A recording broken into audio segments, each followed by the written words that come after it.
y esta va a ser la agenda que vamos a ver en 15 minutos. Vamos a hablar un poquito de introducción, el fenómeno epidemiológico que ocurrió a razón de la infección y los eventos de ictus en las diferentes salas de urgencias,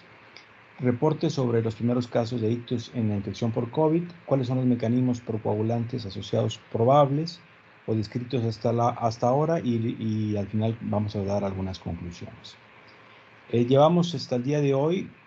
más de 8 millones de confirmados con infección, casi 8 millones y medio de personas, con cerca de 460,000 muertos en todo el mundo desde el 1 de diciembre, que fue descrito el primer caso en Wuhan, China. México está en el lugar 14 del número de infectados, y los países latinoamericanos, como pueden ver, están apareciendo ya en la lista. Brasil, muy cerca de Estados Unidos, cerca de 1 millón de infectados. México hasta el día de hoy tiene 165,000 infectados según cifras oficiales, y pues es el panorama el día de hoy. Este virus es la quinta pandemia de virus grave en nuestro planeta. Llevamos, como pudimos ver, cerca de 450,000 muertos. No alcanza obviamente las pandemias del virus en Hong Kong en 1968, ni tampoco la influenza asiática, pero ya rebasó por mucho a la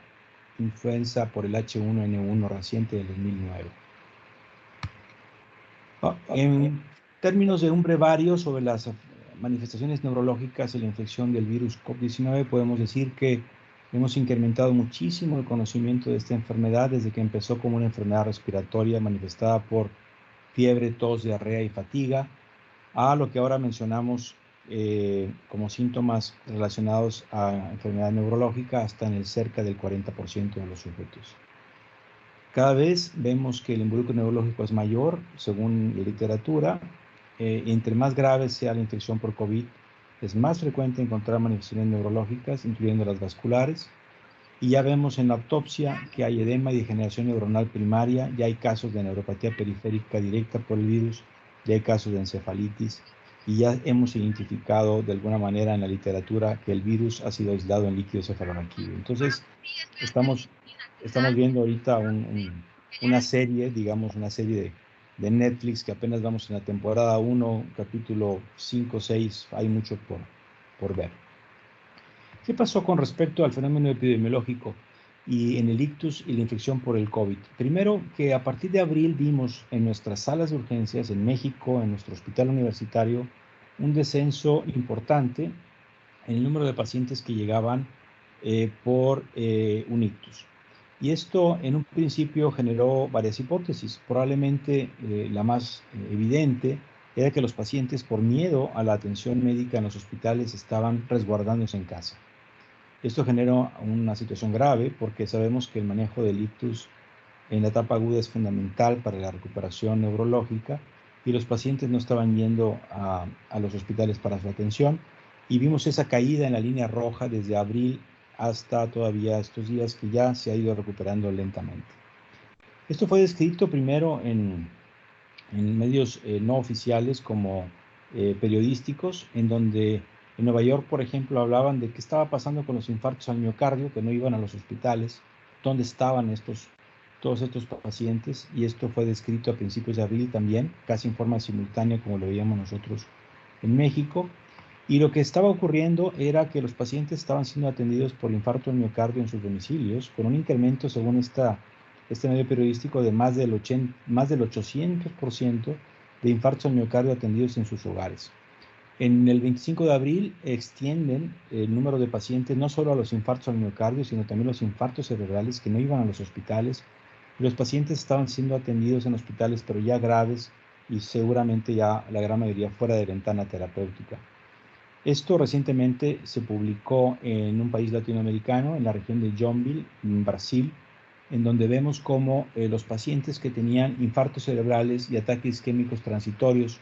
que llegaban a los hospitales antes de la pandemia eran del 10% en caso del infarto al miocardio,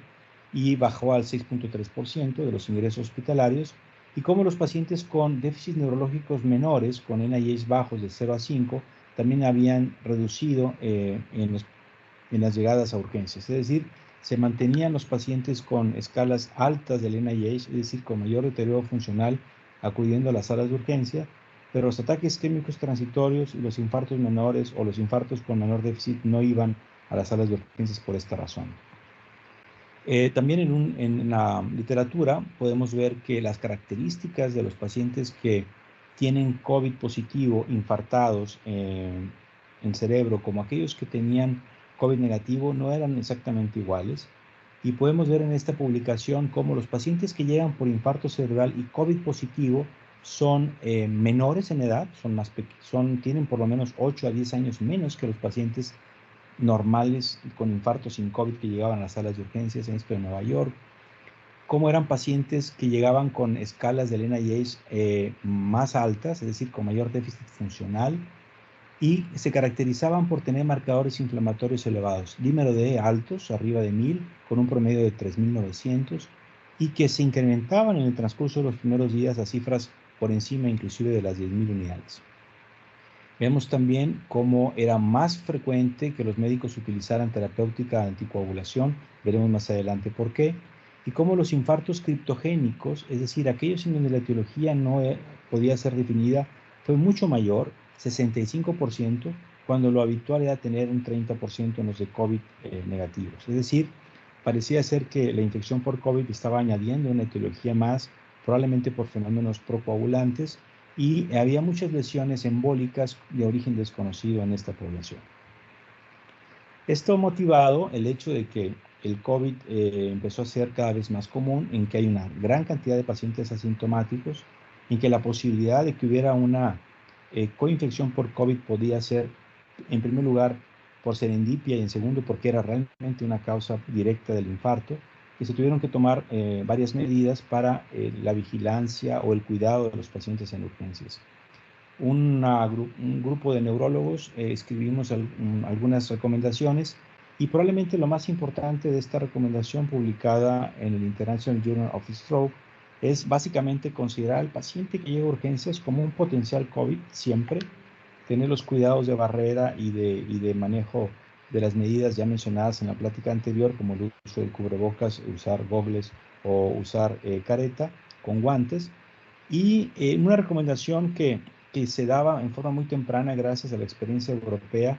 era que todo paciente era considerado como potencialmente COVID y debería ser hospitalizado en una área de sospechosos y dependiendo del resultado poder derivarlo a un área de COVID positivo o de COVID negativo. Evidentemente, esta capacidad de crear estas salas adicionales no se da en todos los hospitales y esto ha sido evidentemente una limitación en países en vías de desarrollo que al no tener estas áreas para poder separar pacientes, pues propician o perjudican o aumentan el riesgo de contagio interno en los hospitales. Los primeros reportes de ictus en COVID pues empezaron realmente en fechas muy tempranas, también en abril de este año. Y esta fotografía pues dio vuelta a todo el mundo. Fue la primera fotografía publicada de un infarto asociado a COVID por Mao en China. Y ellos hablaban de una frecuencia de 6% de manifestaciones, de 36% de manifestaciones neurológicas, pero del 6% de enfermedad vascular cerebral relacionada principalmente a casos de infección por COVID y manifestaciones severas. Series posteriores hablaban de cifras menores que iban del 2.5 hasta el 4%, pero en esta serie italiana fue muy importante el reconocer el fenómeno tromboembólico como parte del síndrome del COVID. Es decir, ellos encontraban que por lo menos el 8% de los pacientes tenían fenómenos tromboembólicos, no solamente en cerebro, sino también en trombosis venosa cerebral, tromboembolismos pulmonares, en oclusión de catéteres. Era un fenómeno muy común. Y cuando pedían un estudio para buscar dicho fenómeno protrombótico con un estudio de imagen, hasta en el 36% de los casos era positivo. Entonces esta serie italiana al final sugiere que deberíamos de hacer los estudios de búsqueda de trombosis en forma rutinaria y no solamente cuando se sospechaba, ya que la tasa para ellos les parecía muy elevada de positividad en los estudios, que eran estudios no invasivos. Y una de las gráficas que también dio vuelta al mundo fue la gráfica en donde se vio claramente una relación entre la mortalidad relacionada con la edad de estos pacientes. ¿Cuáles son los mecanismos procoagulantes que se han descrito? Bueno, probablemente, para resumir, el primero de ellos fue descrito en este análisis de varias series de casos, fueron 4, en donde todos coincidían que el dímero D era un marcador relacionado primero a la infección por COVID y segundo a los estadios de mayor gravedad de COVID, y que parecía estar relacionado al mal pronóstico en la evolución de la infección. El dímero D, como sabemos, es un producto de la degradación de la fibrina, indica un proceso de fibrinólisis después de una trombosis y es claramente un marcador de un fenómeno trombótico intrínseco en los pacientes. Empezaron a hablarse de líneas de corte, por ejemplo 0.5 miligramos por litro, como una línea de corte relacionada con el pronóstico bueno o malo de los pacientes que llegaban a las salas de urgencias. En esta serie, que es una serie mexicana, publicada por el Instituto de la Nutrición Salvador Subirain, también hacen énfasis en los niveles de fibrinógeno y dímero D, además de troponina y de deshidrogenasa láctica, como marcadores de riesgo. Ellos no usaron una escala para diferenciar al paciente con manifestaciones severas o no, sino que los dividieron en los que estaban internados en UCIA y los que no estaban en UCIA, pero vieron francamente diferencias en los niveles de dímero D y de fibrinógeno, de nuevo resaltando un fenómeno protrombótico en nuestros pacientes. No hablaron en esta serie del número de pacientes asociados a infarto cerebral, solamente recalcaron que en nuestro país la diabetes era probablemente el marcador de mayor riesgo, no solamente para gravedad, sino para mortalidad. En un metaanálisis hecho sobre este fenómeno, el dímero D y el tiempo de protrombina fueron los dos marcadores relacionados a trombosis más consistentes y que también están asociados al riesgo de enfermedades tromboembólicas, incluyendo el infarto cerebral. Recordemos que el mecanismo de entrada en el vaso sanguíneo de este virus puede ser por varios puntos, pero posiblemente uno de los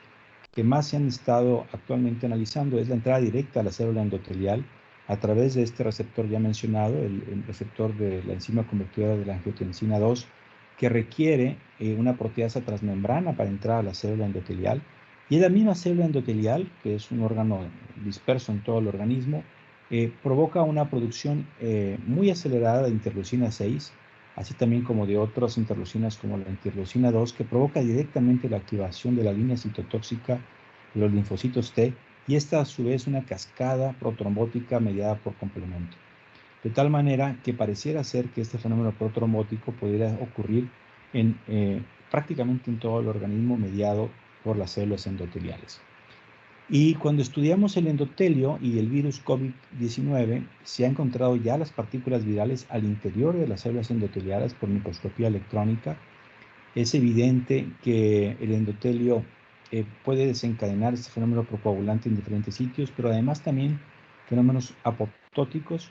y los factores de riesgo que se han asociado a este fenómeno procoagulante en mayor medida son los mismos que se han identificado en la clínica como factores de mal pronóstico de los pacientes. Es decir, el endotelio del fumador, del hipertenso, del diabético y del obeso son los que tienen mayor riesgo de mayor fenómeno inflamatorio. Y probablemente más recientemente se habla del despertar de un fenómeno antifosfolípidos. Los antifosfolípidos, que son anticuerpos que se unen a las glicoproteínas B2 y también a otros fosfolípidos de la pared vascular, incrementan la trombosis por otro mecanismo, también generan una trombosis mediada por estos anticuerpos. Y en series muy recientes, esta es de hace una semana, que les hicieron a todos los pacientes estudios de antifosfolípidos de los pacientes más graves internados en UCIA, encontraron cifras tan altas como de 92% de anticoagulante lúpico, 50% de anticardiolipinas, 12% de antibeta-2-glicoproteína y otros antifosfolípidos hasta en el 72%, un overlap muy elevado de estos anticuerpos en pacientes con fenómenos trombóticos en UCIA graves, ventilados mecánicamente, con cifras muy altas de fibrinógeno y dímero D. Y probablemente surge un síndrome muy descrito y raro inicialmente por los reumatólogos, conocido como la linfohistocitosis hematofagocítica, que pareciera ser muy parecida a lo que ocasiona la tormenta de citocinas o inflamatoria, que inicia con fiebre, rash, vasculopatía, coagulopatía, termina en un daño orgánico múltiple y en un choque sistémico en estos pacientes, y pareciera ser un mecanismo que ocurre en pacientes con factores de riesgo de mal pronóstico asociados al COVID-19. Finalmente, como conclusión, podríamos decir que el tratamiento del ictus no cambia, las etiologías del ictus no cambian y se añade ahora la del COVID, aunque en porcentajes que varían del 2 al 6%. El daño endotelial parece ser un mecanismo fundamental en los fenómenos procoagulantes, entre otros, y esta información crece día tras día.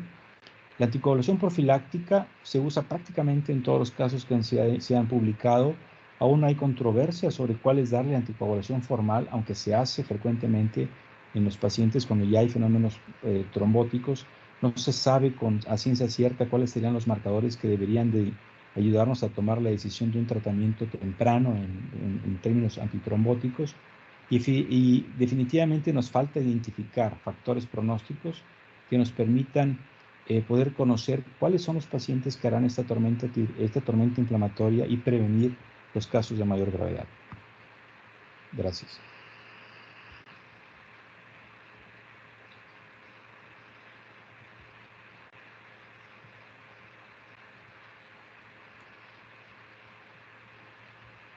Bien, espero que se haya